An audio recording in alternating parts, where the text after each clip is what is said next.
আসসালামু আলাইকুম ওরহমতুল্লাহ। ঘটনাটি বাদশাহ হারুনুর রশিদের। বাদশাহ হারুনুর রশিদের একজন কুরসি কৃষ্ণ বর্ণের দাসী ছিল। একদিন বাদশাহ হারুনুর রশিদ নিজের দাসীদের মধ্যে স্বর্ণমুদ্রা ছড়িয়ে দেন। তখন তারা স্বর্ণমুদ্রা সংগ্রহের জন্য লেগে যায়। অথচ কালো কুরসি বাদীটি দাঁড়িয়ে দাঁড়িয়ে হারুনুর রশিদের দিকে তাকিয়ে রইল। তাকে জিজ্ঞেস করা হলো, তুমি স্বর্ণ মুদ্রা সংগ্রহ করছো না কেন?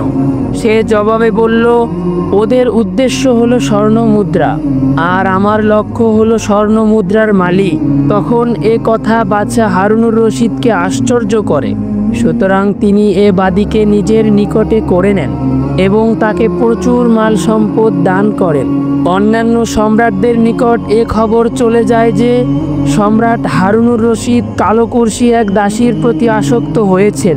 যখন হারুনুর রশিদ এ কথা শুনতে পান, তখন তিনি সমস্ত সম্রাটদের নিকট দূত প্রেরণ করেন।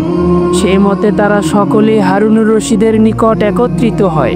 সমস্ত সম্রাট যখন একত্রিত হন, তখন বাদশাহ হারুনুর রশিদ বাদীদের সকলকে উপস্থিত হওয়ার নির্দেশ দেন এবং তাদের প্রত্যেককে একটি করে ইয়াকুত নির্মিত পেয়ালা দেন এবং সেটি ফেলে দেওয়ার নির্দেশ দেন। তখন সকল দাসী এ নির্দেশ পালন করা থেকে বিরত থাকে। অতঃপর কালো কুৎসিত বাদী পর্যন্ত নির্দেশটি পৌঁছলে সে পেয়ালাটি ফেলে টুকরা টুকরা করে দেয়। তখন হারুনুর রশিদ মজলিসের উপস্থিতদেরকে বললেন, আপনারা এ দাসীটির প্রতি দৃষ্টিপাত করুন। তার চেহারা কালো কুৎসিত, কিন্তু তার কাজকর্ম অনেক সুন্দর। এরপর তিনি বাদীকে জিজ্ঞেস করলেন, তুমি পেয়ালাটি টুকরা টুকরো করে ফেললে কেন?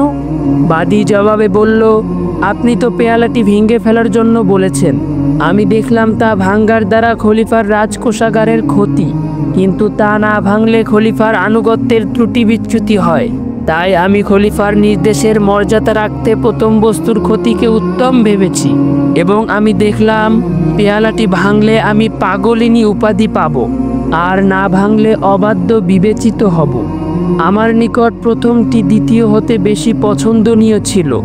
তখন সমস্ত বাদশাহই তার এ উত্তর পছন্দ করেন এবং তার প্রশংসা করেন, আর খলিফাকে তার ভালোবাসার ব্যাপারে নির্দেশ বলে নির্বাচিত করেন। প্রিয় শ্রোতা, গায়ের রং হলো আল্লাহর দান। আল্লাহ তাআলা যাকে যেভাবে পছন্দ করেছেন ওইভাবেই সৃষ্টি করেছেন। আমাদের এ বিষয় নিয়ে কথা বলার কোনো অধিকার নেই। মহান রব্বুল আলামিন আমাদেরকে এই ঘটনা থেকে শিক্ষা নিয়ে আমল করার তৌফিক দান করুন। আমিন।